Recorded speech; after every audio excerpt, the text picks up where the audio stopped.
Merci beaucoup d'être là.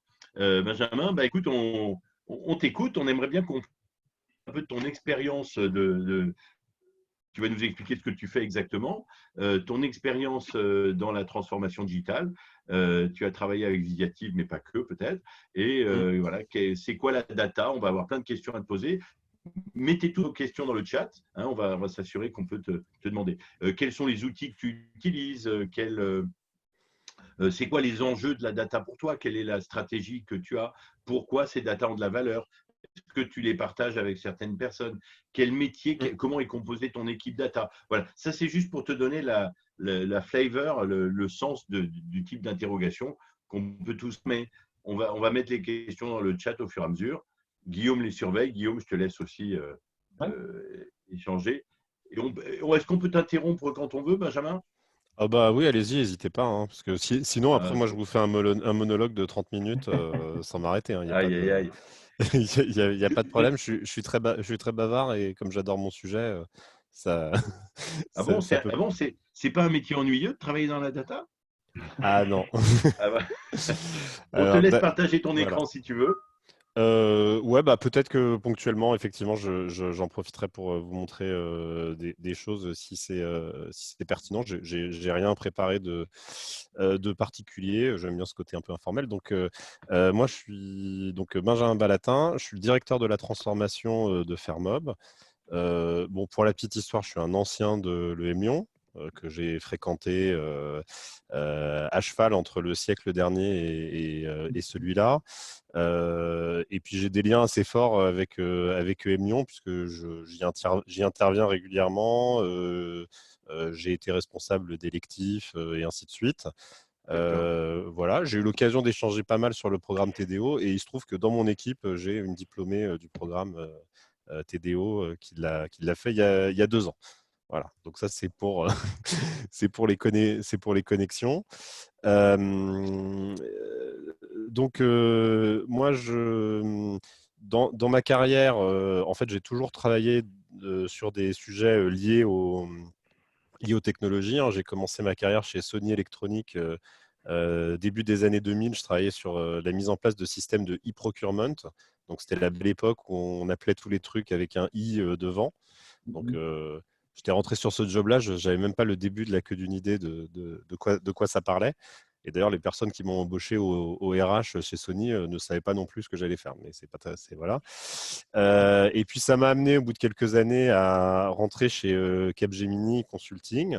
À un moment où je me posais des questions, je me suis dit, tiens, consultant, c'est un métier pas mal à faire pendant une année ou deux pour savoir comment se réorienter. Et puis, en fait, j'y ai passé 12 ans. Parce Donc, que, voilà. donc, qu'est-ce qu'il faut comme background pour se mettre dans la donnée? Parce que tu as été consultant, tu as travaillé sur l'IoT, sur des projets marketing, des Et, ouais. digitaux, pardon.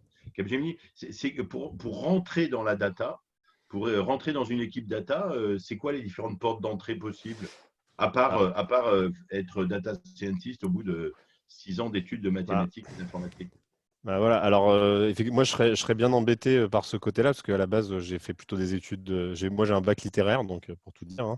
Donc, C'est possible. je fais pas le. Mais je pense que moi, ce qui m'a toujours drivé, en fait, c'est la passion pour la technologie et surtout comment la technologie se met au service du business. Donc, c'est Et, être curieux, en fait, c'est ça, sur la manière Et dont. exactement. Et en fait, pour moi, ça n'a jamais été une contrainte de me mettre à comprendre des technos parce que je suis curieux.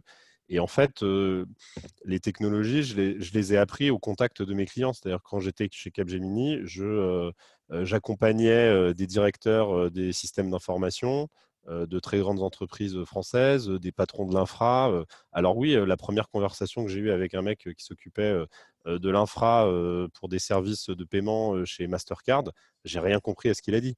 Mais par contre, j'ai eu la curiosité et l'humilité de lui dire excuse-moi, je comprends rien, mais j'aimerais vraiment comprendre, donc est-ce que tu peux m'expliquer?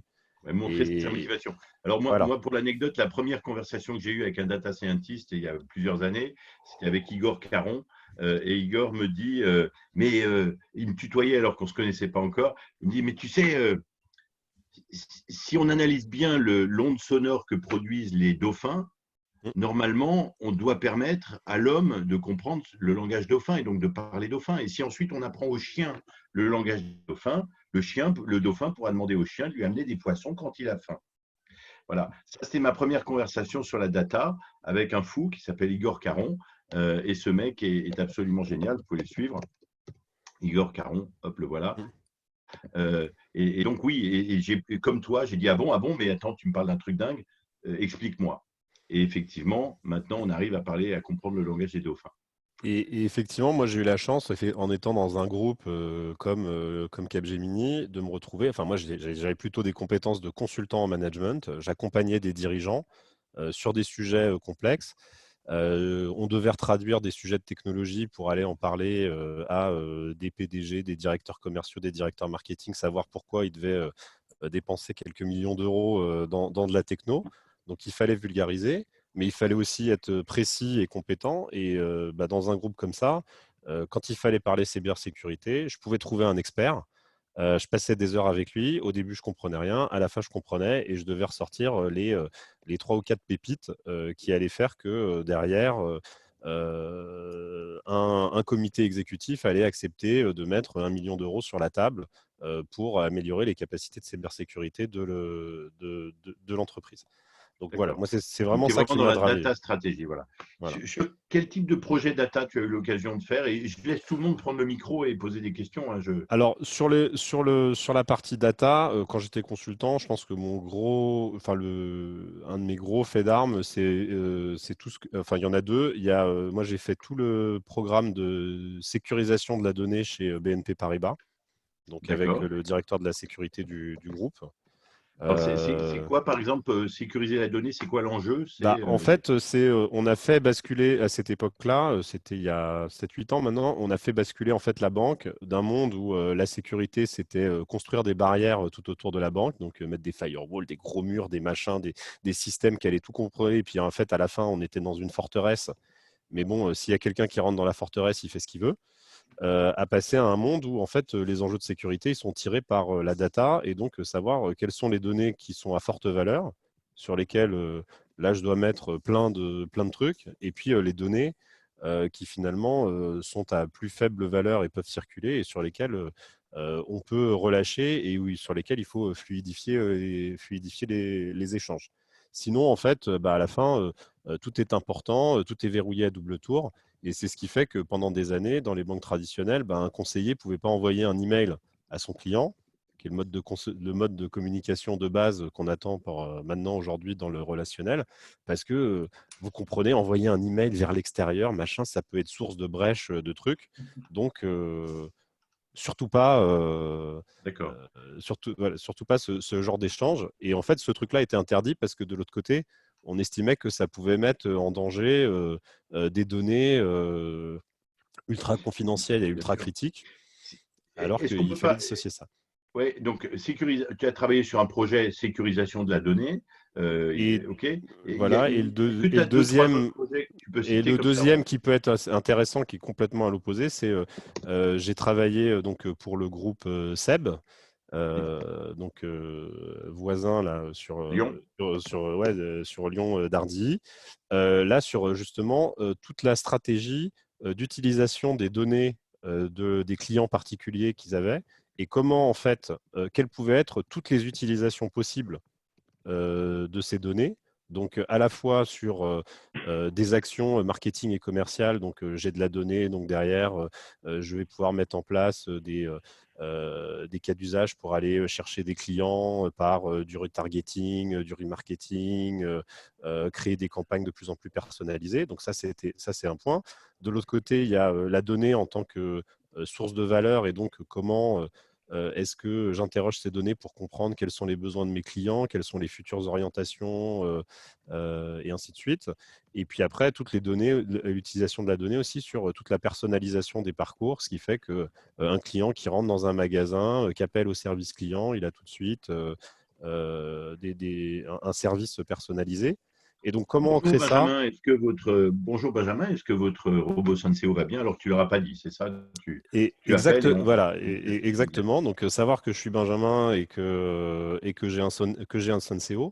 Dans un contexte aussi où eux, ils sont multimarques. Donc, aujourd'hui, le client Moulinex, il était disjoint du client Krups, disjoint du client Calor, machin, parce que les marques, c'était chacun leur petit territoire. Sauf que, en fait, moi, ce que j'attends en tant que consommateur, c'est une expérience unifiée et tout ça. Donc, comment je vais Bien sûr. réunifier de la data qui est elle-même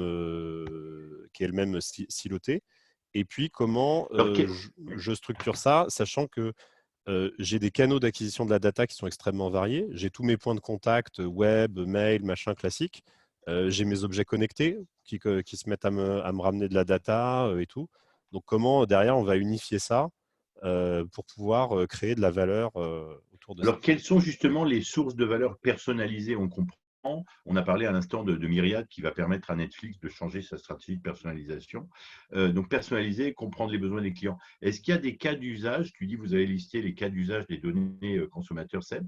Est-ce qu'il y a des cas d'usage originaux? Vous les avez imaginés, vous y attendiez pas à pouvoir faire ce genre de choses?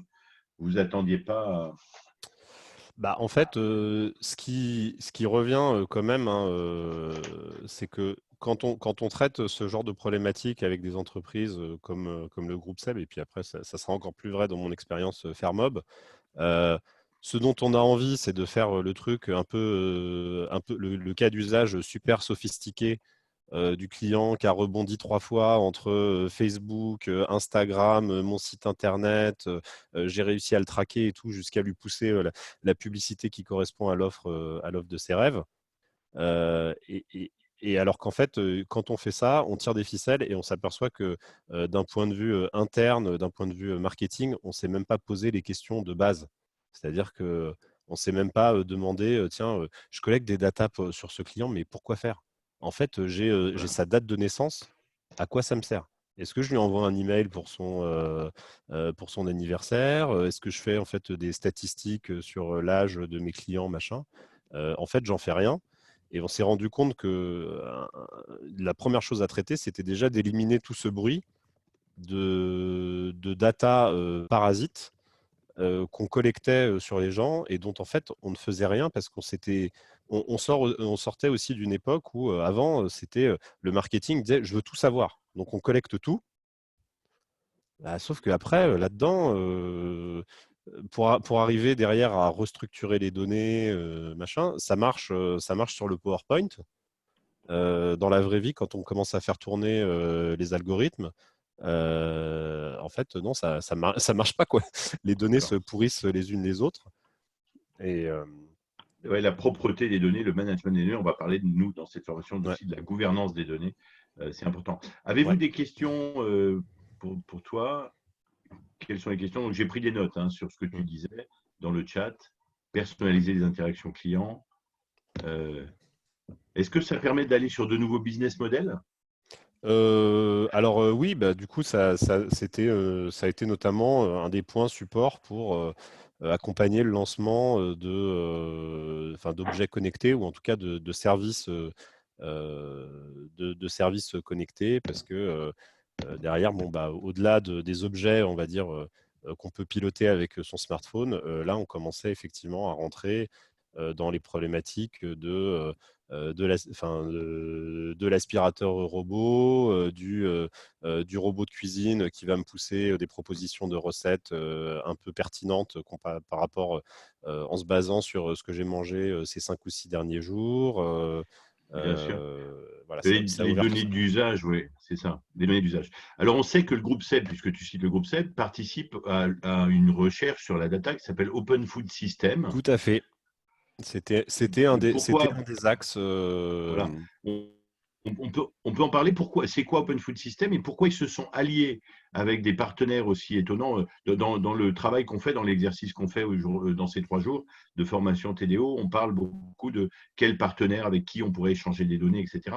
Là, on voit Seb avec Groupe Interaction, Coeris, Mondeka, Bioform, Berstec. Enfin, c'est quoi tous ces bonhommes? À quoi ça sert? C'est quoi ce projet de data, Alors, ce bon, moi, projet data open j'ai une source? connaissance un peu superficielle de tout ça, mais en fait, la volonté, ça a été de dire, là, c'est plus sur les équipes un peu R&D et il y a presque une partie un peu scientifique dans la R&D chez Seb. Ça a été aussi de s'allier avec un certain nombre d'acteurs. Alors, je vais pas dire de la santé, mais en tout cas du bien-être, de Donc, pour mieux l'alimentation comprendre, saine, donc pour si justement mettre à disposition les données que eux ont sur les usages partage de données. des ustensiles de cuisine, les croiser avec des gens qui sont sur d'autres mondes connectés à ça pour justement essayer de comprendre quelles étaient les tendances de comportement alimentaire et comment accompagner les consommateurs et puis faire des produits qui répondent toujours un peu plus Adapté. aux Il y besoins a de ces consommateurs. plusieurs questions, mais je laisse la parole à Amandine et puis à Jean-Christophe. Ouais. Pardon, bonjour.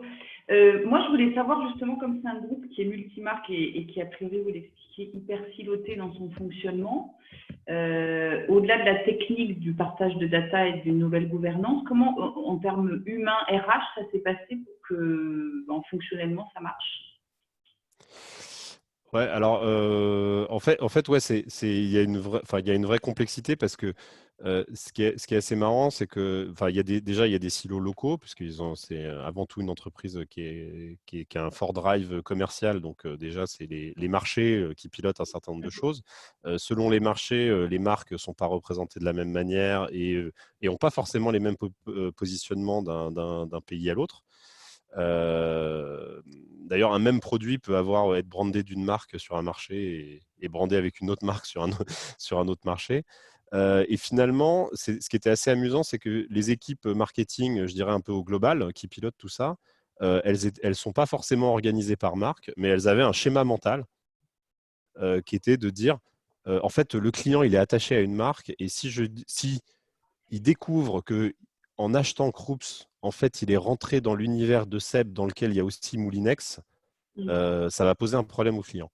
Et en fait, le plus dur, c'était pas tant l'organisationnel et tout ça, parce que finalement, l'organisation, il y avait déjà des synergies opérationnelles, mais ils avaient un présupposé sur le fait que le client pensait silo de marque et sur lequel il a fallu en fait montrer qu'aujourd'hui, avec le digital, ce que le client il attend, c'est une fluidité de l'expérience et que oui, avoir le même login mot de passe sur l'ensemble des sites de marque du groupe, c'est une valeur ajoutée et ça fluidifie l'expérience du client. Mais il faut vraiment faire la preuve en fait par les cas d'usage parce que sinon on est dans des discussions dogmatiques avec les gens qui pensent que les marques c'est le plus important, que les marques c'est l'asset du groupe et que le client il achète parce que la marque. Je ne regarde pas la montre, mais c'est Guillaume le timekeeper, Guillaume, Ouais. comme souvent. Je t'écoute. Il y avait une autre question, peut-être? Alors après, ouais, je vois il y a des questions aussi sur Fairmob. Donc, je vais quand même vous dire deux mots Ouais, de ce que je fais ouais, moi j'avais une. chez Fairmob. Comment as-tu engagé le comité de direction pour démarrer la transformation digitale de Fairmob? Alors en fait, bon, là-dessus, je pense que c'est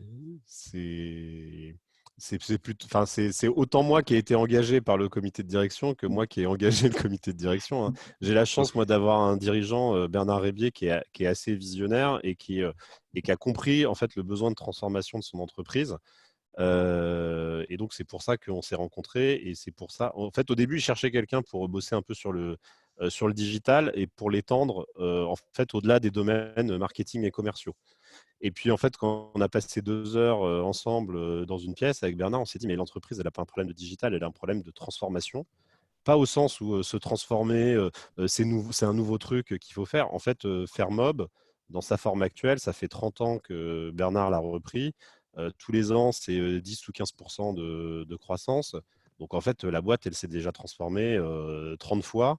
Et je ne vais pas aller apprendre aux collaborateurs qui sont là depuis 25 ans chez Fairmob ce que ça veut dire se transformer et voir son métier évoluer, hein.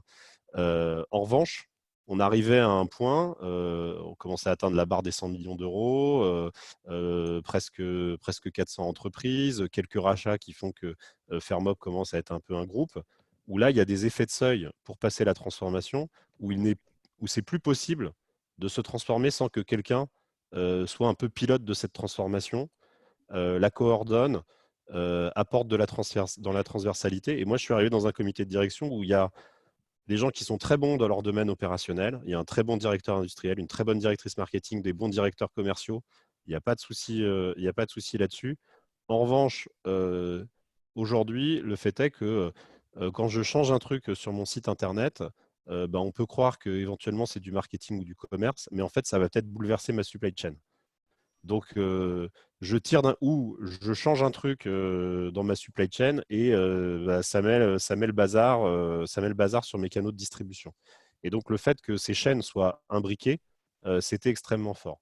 Et puis, le deuxième besoin, c'était aussi le fait que moi, je suis arrivé dans une entreprise qui était un cas d'école, c'est-à-dire que je suis arrivé chez Fairmob il y a 3 ans, il y avait un ERP et puis c'est tout. Bien sûr. Donc, et l'ERP marchait super bien parce qu'on était dans une logique, Fairmob, on est un fabricant, on fait de la croissance. Pour faire de la croissance, faut fabriquer plus. Donc, on investit dans l'industriel et dans ce qui fait tourner les process. Donc, prendre une commande, fabriquer, livrer, facturer. Donc ça, c'est une machine de guerre, ça marche super bien et tout. En revanche, le reste, l'intendance, elle devait suivre. Donc, les commerciaux, ils ne sont pas efficaces, c'est pas grave, on en met un autre. Ils n'arrivent Bon, pas à ouais. organiser leurs données, c'est pas grave, je te rachète un 3e cahier et un 2e stylo.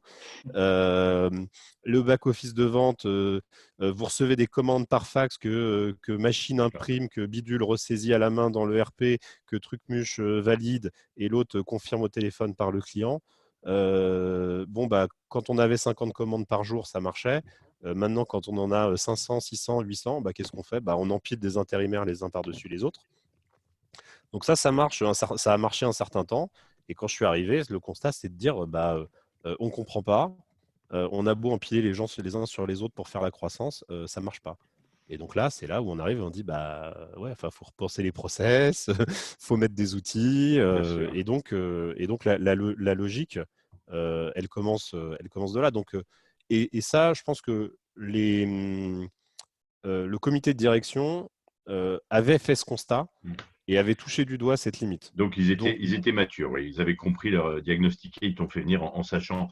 Voilà. Pourrais-tu nous donner un exemple, question de Clémence, mais on ne veut pas prendre trop de temps non plus. Donc, on pourra te poser d'autres questions par LinkedIn, sûrement, peut-être. Oui. Et puis, là, j'ai 10 bonnes minutes devant moi sans problème. 10 bonnes minutes. Pourrais-tu nous donner un exemple concret d'amélioration de l'expérience client Fairmob via le management de la data? Comment la data permet d'améliorer l'expérience client chez Fairmob? Alors, en fait, donc je disais, on est parti de loin parce qu'en fait, on n'avait quasiment pas de data sur nos clients, à part les données transactionnelles, et surtout, on était incapable de les utiliser, quoi que ce soit. C'est-à-dire que moi, j'avais un commercial qui se pointait chez un client, il était incapable de… non, mais ne serait-ce de savoir qu'en fait, son client avait 5 dossiers SAV ouverts. Et qu'en fait, la relation avec Fairmob était à feu et à sang parce que le SAV le menait en bateau pour, je sais pas quoi, un pied de chaise qui avait été tordu dans le transport, quoi.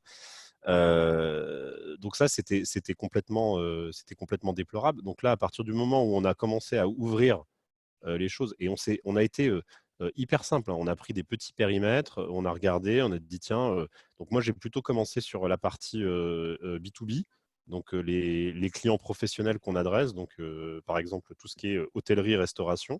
On a une force de vente qui adresse en direct ces acteurs-là pour faire les belles terrasses que vous pouvez avoir. Oui, vous passez vous vendez à des revendeurs uniquement ou également aux consommateurs?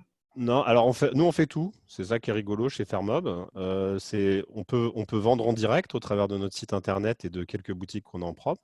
Le cœur de notre business, c'est du retail avec plutôt des revendeurs sélectifs. On fait aussi un peu de grande distribution parce que c'est sympa aussi. Il y a aussi un peu de choses à faire avec eux. Et puis après, on fait du B2B avec hôtellerie, restauration, architecte, lieux publics, sièges sociaux, la terrasse de Donc, l'EM Lyon, j'en passe.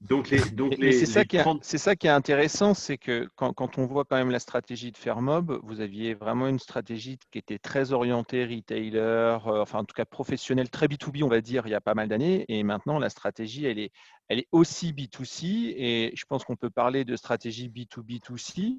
Et moi, c'est ça qui m'intéresse beaucoup, c'est de voir comment cette bascule, elle a été faite, comment vous êtes allé collecter de la data auprès des utilisateurs, parce que maintenant, on voit les effets de collection, de mode, les inputs conso, etc. sont vraiment bien intégrés chez vous et tous les ans, il y a les collections qui changent. Ça ne se fait pas sans forcément connaître les attentes des utilisateurs finaux. Eh bien, si. Moi, quand je suis arrivé il y a 3 ans, on m'a dit, j'ai dit, mais qu'est-ce qu'on connaît sur nos clients? On m'a dit, mais on connaît rien. De toute manière, c'est pas les clients qui vont nous dire ce qu'il y a à faire. Nous, je suis arrivé dans une boîte qui avait une vraie culture du produit. C'est-à-dire que si je vais voir le patron de mon studio de design, il me dit, mais attends, si j'avais demandé aux gens qui s'assoient sur des chaises de quoi ils ont besoin, on n'aurait jamais fait des fauteuils, quoi. Il n'y en a pas un seul qui m'aurait dit qu'il voulait des accoudoirs. Donc, c'est à nous, designers, de penser et d'imaginer. Donc, il y a 3 ans, on en était là. Donc, si j'allais, et donc on me disait, non, mais faire une étude conso, un machin et tout, on s'en fout, quoi. Chez nous, chez Fairmob, on lance. En fait, nous, notre principe, il est plutôt très empirique, c'est-à-dire qu'on est une marque de mobilier qui sort 25 ou 30 nouveaux produits tous les ans. Et c'est ça qui fait que dans ces 25 ou 30 produits, il y en a qui marchent super bien, il y en a qui marchent moins bien. Mais c'est ce dynamisme et cette richesse dans l'innovation qui fait que sur la durée, on trouve toujours des collections phares et best-sellers qui vont venir remplacer les collections qui s'épuisent. Donc comment après, on fait remonter petit à petit cette culture de la donnée et de la connaissance client. C'est sûrement. Donc moi, j'ai tout de suite compris que j'allais pas arriver en disant voilà les grands principes de la data, c'est ça, parce qu'il y avait un mur culturel. Donc moi, je suis reparti du terrain. Je suis allé voir les forces de vente, je suis allé voir les magasins, je suis allé voir, je dis mais qu'est-ce qui coince avec les clients? Donc le cas que j'évoquais, je me pointe chez un client, j'arrive tout sourire en me disant que je vais lui vendre un super parasol, et là le mec il me démonte parce qu'il a un pied de chaise cassé et que ça fait 6 mois qu'on lui a pas réparé, quoi. Ok, Ouais. donc Donc, faut être. voilà un cas d'usage concret que je vais, que je vais traiter. Et en fait, c'est par le terrain et par du coup, des choses parfois assez petites qui ne nécessitent pas d'outils compliqués ou de besoins majeurs de données qu'on a construit les choses. Et en fait, quand je suis arrivé, par exemple, tous les commerciaux, tout le marketing sont arrivés, me sont tombés dessus, m'ont dit ah, ça y est, tu es là, on va enfin avoir un CRM. Je dis mais pourquoi vous voulez Donc, un aller sur le terrain, voilà, être et, paysan, quoi, aller et Mais constater. justement, ta réponse, c'était quoi? C'est pourquoi vous voulez un CRM? Il n'y ma avait pas réponse, de CRM, il fallait c'était au début, c'était de dire mais c'est quoi que tu appelles un CRM? Donc là, dès que je parlais à une personne, il n'y en a pas un qui me parlait de la même chose. Parce qu'au marketing, on me parlait de gérer des campagnes. Au service client, on me parlait de faire du ticketing sur des appels. Au commerce, retail, on voulait un truc super qui analyse la performance de mes retailers. Au commerce, grande surface, on voulait un truc pour savoir ce qu'il y avait dans les rayons. Et puis au B2B, on voulait un truc qui fait de la gestion des leads. Alors, Donc en comment fait, tu priorises les choses? Quand tu as listé tous ces enjeux, ça tombe bien l'exercice qu'on fait. On a un tableau, on va lister les enjeux, on va les prioriser, on va voter, on va pitcher. Comment tu fais pour prioriser tout ça? C'est quoi les critères de. en fait, moi, là encore, hein, donc sur le terrain, je les ai ramenés. Donc, le B2B a été enfin, les équipes B2B ont été des super expérimenteurs, ou en tout cas ont été très, très en lead là-dessus, alors que tout le monde disait que c'était les mecs qui venaient du plus loin parce que c'était une force de vente qu'on avait récupérée dans le cadre du rachat de Vlaminck, qui est une marque assez connue dans le B2B, mais qui n'avait pas vraiment une image moderne comme Fairmob. Et en fait, voilà, je suis arrivé, je dis non, mais en fait, ce dont vous avez besoin, c'est que vous avez besoin de gérer des leads. Donc, on arrête de parler de CRM, on revient sur des trucs commerciaux, gestion de la prospection commerciale. Donc, moi, d'un côté, donc aujourd'hui, vous récupérez des leads parce que vous téléphonez, vous faites des salons. Moi, je vais vous rajouter des trucs avec des campagnes digitales qui tombent sur des landing pages personnalisées en fonction du type de client et tout. Ça va vous ramener des leads. Derrière, je vous mets un outil très simple. On a pris un outil qui s'appelle Pipedrive, très simple, tout en ligne, qui collecte ces leads. Ces leads, je vous les organise selon un funnel commercial. Et puis, du coup, les gars, ils commencent à travailler comme ça. Et là, ils augmentent à la fois dans leur maturité professionnelle et ils augmentent aussi dans leur maturité, dans leurs usages digitaux. Ils comprennent quel est l'intérêt de remplir de la data dans le système parce que là, si je mets les bonnes données, à la fin, je fais du chiffre d'affaires. Ah ouais, ça c'est intéressant. Et en fait, après, une expérimentation ici avec le B2B, une autre avec le retail et tout. Et à la fin, ça se termine. On est en train de faire un déploiement Salesforce. Donc, ce que j'ai trouvé intéressant dans ta démarche, Benjamin, c'est que tu as essayé d'identifier des quick wins dans tous les domaines en fait, de l'entreprise pour embarquer toute l'entreprise dans la démarche aussi. Oui, c'est d'ailleurs que là, j'insiste beaucoup sur des sujets un peu marketing et commerciaux, mais effectivement, avec Guillaume, on a travaillé, enfin moi j'ai travaillé on a mis en place des solutions visitatives, notamment sur toute la partie e-commerce B2B, mais aussi mise en place d'un portail collaborateur, mise en place d'un portail fournisseur. Et donc là, c'était toujours pareil, c'était quels sont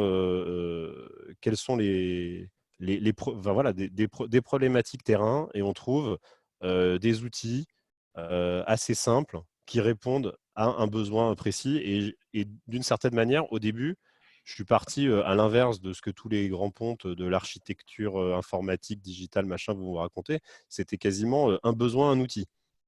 Oui, c'est ça, oui.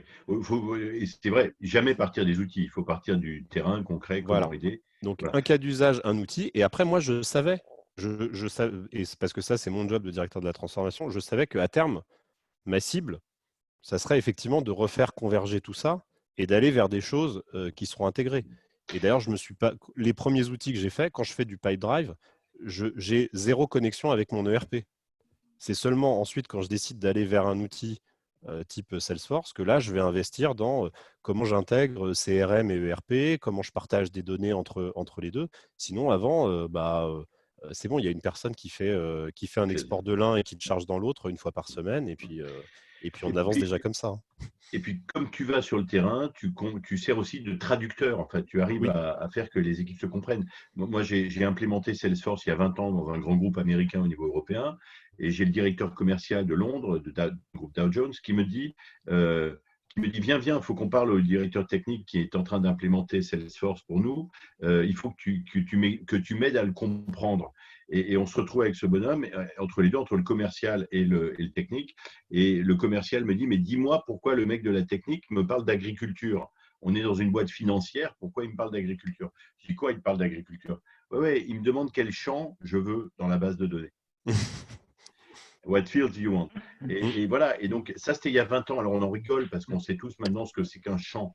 Mais par contre, il y a 20 ans, on ne savait pas ce que c'était qu'un champ. De manière générale, la culture n'était pas là. Maintenant, on ne sait pas ce que c'est qu'une API, on ne sait pas ce que c'est, voilà, il y a plein de choses. Donc, il faut aussi, dans une équipe data, il ne faut pas les techs d'un côté et le marketing de l'autre et les métiers de l'autre, il faut aussi des traducteurs, des gens qui vont sur le terrain et qui aident à parler le langage. Quand tu leur parles du langage des leads, tu leur parles leur langage à eux.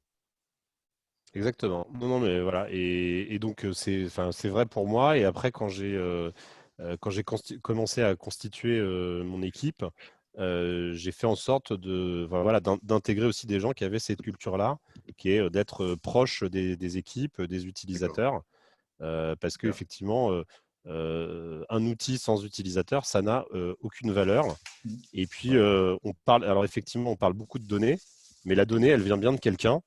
Et à un moment, il y a bien quelqu'un qui doit faire cette action de la collecter, de la rentrer. Enfin, il n'y a pas que des robots et des serveurs qui font ça. Dans une entreprise comme la mienne, la première source de données, ce sont mes équipes commerciales et mes équipes marketing.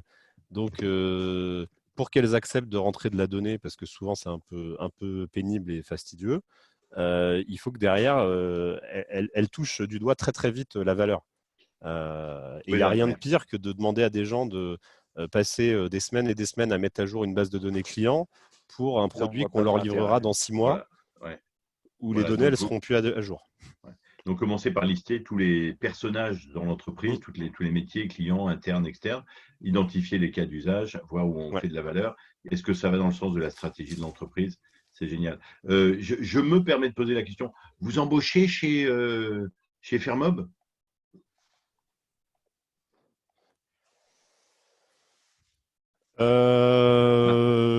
Peut-être. Là, il n'a plus rien à dire. Peut-être. Non, c'est pas. Et donc, le temps est écoulé. Le temps est écoulé. Merci beaucoup. Non, c'est pas fermé. On est justement en train de se poser les questions. Enfin, nous, on a la chance de plutôt avoir traversé correctement la crise actuelle. Alors, c'est pas sans conséquences, mais voilà. Mais c'est sûr que on va dire que sur nos recrutements qui étaient des recrutements capacitaires liés au volume d'activité, là, c'est bloqué. En revanche, sur les recrutements qui sont plus liés à nos investissements et à des projets, rien n'est fermé et on n'est pas du tout dogmatique là-dessus. Donc voilà. Donc c'est ouvert à discussion. Super. Bon, bah, écoute, c'est top parce que le sujet suivant qu'on va aborder après la pause, ça va être justement les différents métiers dans la data, l'organisation d'une équipe, comment un projet se structure, qui parle avec quoi, comment on analyse les données. On va voir les différents métiers qu'on peut avoir dans la data. Génial. D'accord. Merci beaucoup, en tout cas, c'est super. Bah, je vous en prie. Et puis, du coup, voilà, s'il y a des questions complémentaires, je n'ai pas eu beaucoup l'occasion de regarder dans le, chat. Je crois que j'ai pas t'en envoyer peut-être sur LinkedIn. Chance, mais voilà. On va t'en envoyer sur LinkedIn. J'ai remarqué que Bernard, le président de Fermob, n'a pas de compte LinkedIn. Non. Je voulais lui passer une commande, beaucoup de chaises. J'ai voulu lui écrire. Ah bah ouais, mais après, c'est pas forcément le plus efficace parce que c'est vraiment pas lui qui saisit les commandes. Ah d'accord, super, ok. On en est, ça y est, on a passé ce niveau-là. On y va. Voilà. Merci beaucoup, en tout cas, c'est extra. Bah, je vous en prie. À bientôt, Benjamin. Donc on peut te contacter si on veut sur LinkedIn. Bonne journée, puis à bientôt. Merci à tous. Super. Merci, au revoir. Bientôt. Salut. Salut. Guillaume devait y aller aussi. Hop, il vient d'y aller. Il est 10h39. On est à 10 minutes. On peut faire une pause? On fait la pause. Ouais, on est tu vois, formidable. On est synchro. C'est donc l'heure de la pause. Combien de temps?